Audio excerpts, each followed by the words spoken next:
Добрый день, меня зовут Раиса Зубарева, я представитель движения Саха за независимость. Вы на канале нашего движения. Очень вас прошу поставить лайк, подписаться на наш канал, прокомментировать это видео. Этим вы поможете продвижению нашего канала и вообще нашей работе. Спасибо вам большое. Вчера на якутском телевидении была показана передача, как раз посвященная переименованию части нынешней площади Ленина в городе Якутск, Республика Саха. В студию пригласили 5 человек, в том числе двух представителей коммунистической партии. Это Виктор Губарев и Аял Васильев. Ну так вот, случился бардак во время съемок, да, все переругались. Ал Васильев, конечно же, участие в этом не принимал. Было видно, что ему, значит, не по себе. Он смотрел грустно в пол. И единственное, что он сказал, что сейчас не время для таких, значит, ну, для переименования площади. И Губарев стоял на своем, он говорил о том, что сколько нам дала коммунистическая партия, что плохого вам сделал Ленин. Ленин, значит, устроил фабрики, заводы, пароходы, да, значит, строил города, строил, в общем, то, строил это, и вообще такое неуважение, значит, к его памяти, это очень, значит, плохо. Тем более, как он отметил, сейчас, в такое трудное время, когда наши мальчики, значит, на СВО отдают свои жизни, значит, за родину. Но эти его подхватили, поддержали, сказали: да, мы, конечно, понимаем, сейчас сложное время, тем более, да, наши мальчики отдают свои жизни, значит, на СВО, да, борются с нацистами, бандеровцами и польскими коллаборантами, да, словами Зюганова я тут, значит. Вот.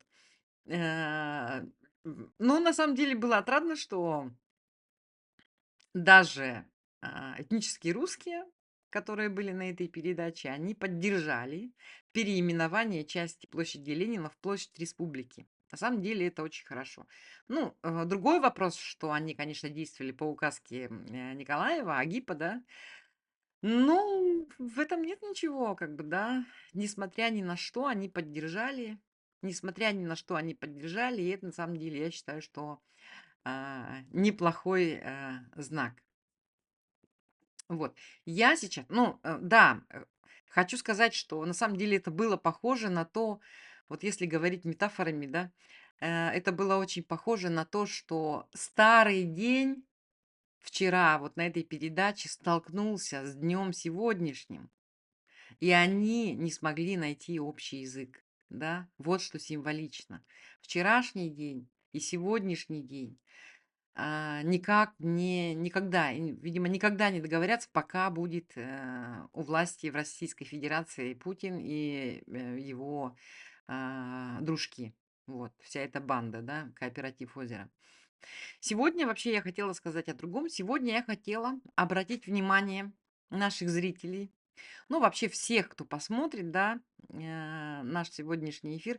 Я бы хотела обратить внимание на то, что, а в республике Саха до сих пор, вот, сколько лет 30 лет прошло, да, с, обретения нами суверенитета, с обретения нами независимого, статуса независимой республики.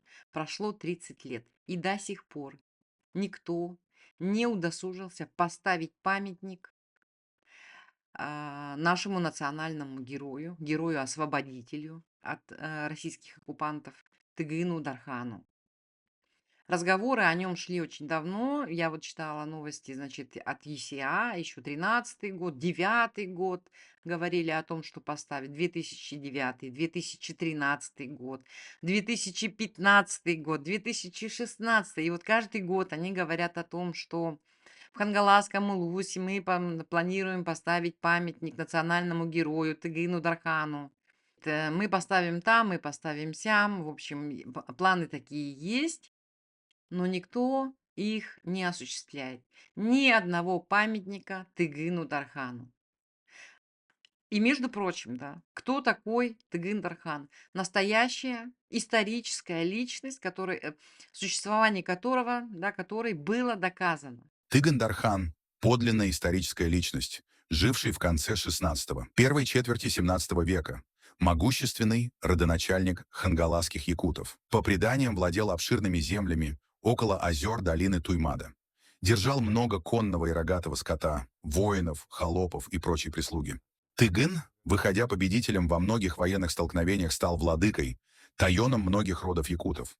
Реальный исторический Тыган действительно по праву занимает свое достойное место в дорусской истории Якутии.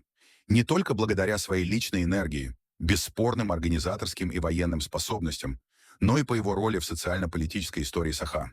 Якутский вождь стремился объединить вокруг себя роды и племена с целью создания основ государственности. Уход Тыгана связан с крупнейшим историческим переломом в жизни якутов — появлением русских в Якутии. Историк Якоб Линденау пишет, что Тыган был взят казаками в заложники и умер как пленник перед приездом первых воевод в Якутский острог.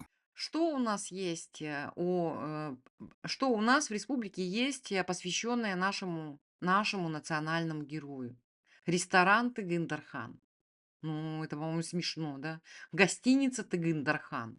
Тыгыну-Дархану посвятили один из крупнейших добытых на территории республики ювелирных алмазов. 66 карат. Сняли фильм, да, исторический фильм, который так и называется «Тыгын-Дархан». На международном фестивале в Сочи он, значит, победил в 21 году. Сергей Потапов поставил спектакль в 2009 году, посвященный Тыгыну-Дархану, который проходил, между прочим, при полных аншлагах проходил этот спектакль. На Исехе Туймады проводятся ежегодные игры Дыгына, посвященные как раз-таки, да, Тыгын-Дархану. И тоже воспринимаются людьми на ура. Люди очень любят и сам национальный праздник ИСЭХ, да, и игры Тыгына. Каждый год у нас кто-то побеждает, очень хорошо одаривает спортсменов. И это на самом деле очень хорошо. Соблюдение традиций, это говорит о том, что мы помним наших национальных героев. Но ни одного памятника нет ему. Ни одна улица его именем не названа. Ни одна площадь его именем не названа. Почему так происходит? Зато в республике Саха, я вам сейчас скажу, да, 19 памятников Ленину. Ленин — это идеолог терроризма. Вот некоторые цитаты Ленина, которыми он обосновывал терроризм как в своей стране, так и за рубежом.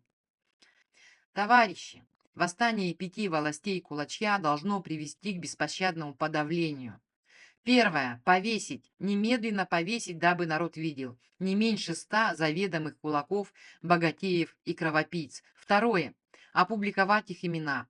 Третье. Отнять у них весь хлеб. Четвертое. Назначить заложников. Сделать так, чтобы на сотни верст народ видел, трепетал, знал. Ленин говорил и писал о концлагерях. В мае 1919 года он наставлял в телефонограмме Зиновьева, который занимался эвакуацией Кронштадта в связи с наступлением белых. Писал так: «Отправляйте неблагонадежных в концентрационные лагеря». И, наконец, мы сейчас не можем не вспомнить слова Валерии Новодворской, самого непримиримого борца с чекистами. Она в своей книге писала так о Ленине, в своей книге «Число зверя». Я вам сейчас эту цитату полностью приведу. Число зверя оказалось вовсе не 3 шестерки, а 1917. Ленин предусмотрел все. Он создал постмодернистскую инквизицию, ВЧК, психологию осажденной крепости, вечные поиски. А если не находишь, то и создание врагов, зомбирование, пропагандирование на зло и абсурд, новую арифметику. 2 умноженное на 2 будет 5. Мясорубка, которую нельзя остановить, не разнеся ее в клочья, перемалывающая даже тех, кто крутит ручку. Ленин позволил себе все, даже пытки в чрезвычайках, даже ад на Соловках, и все сошло с рук, и умер в своей постели.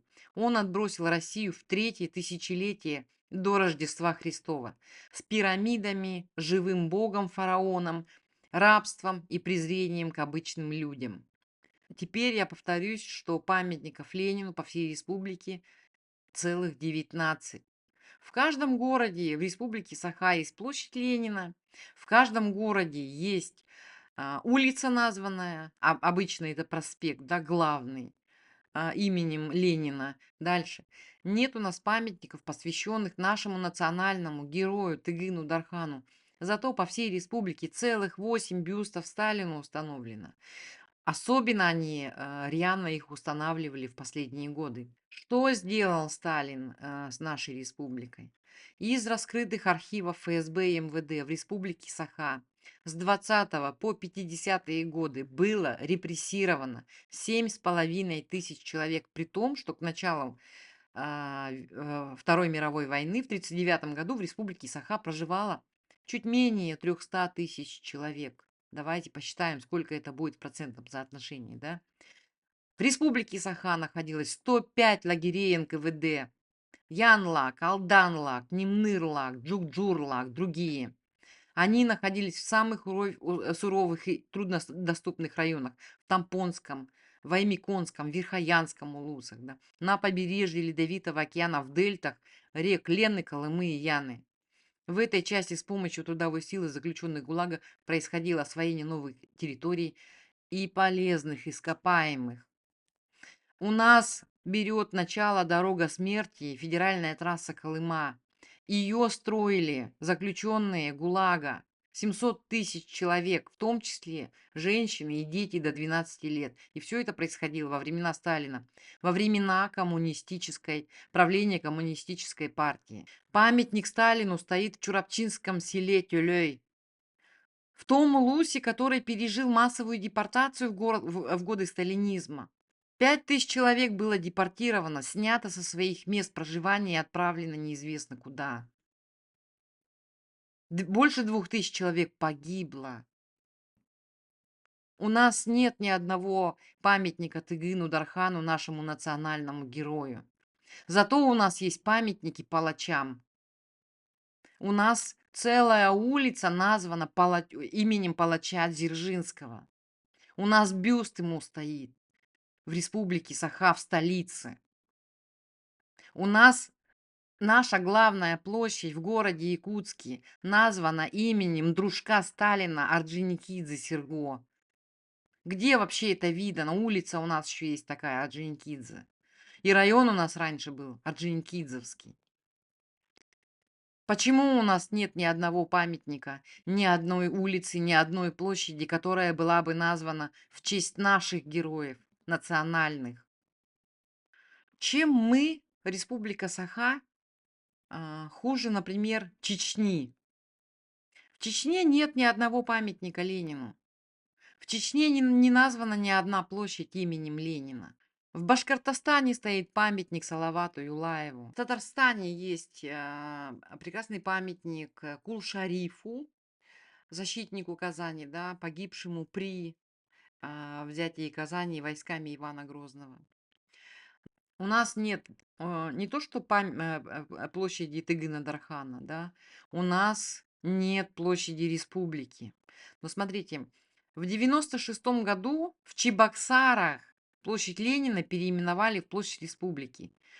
И коммунистическая партия вообще не была против тогда. В Томске есть площадь республики.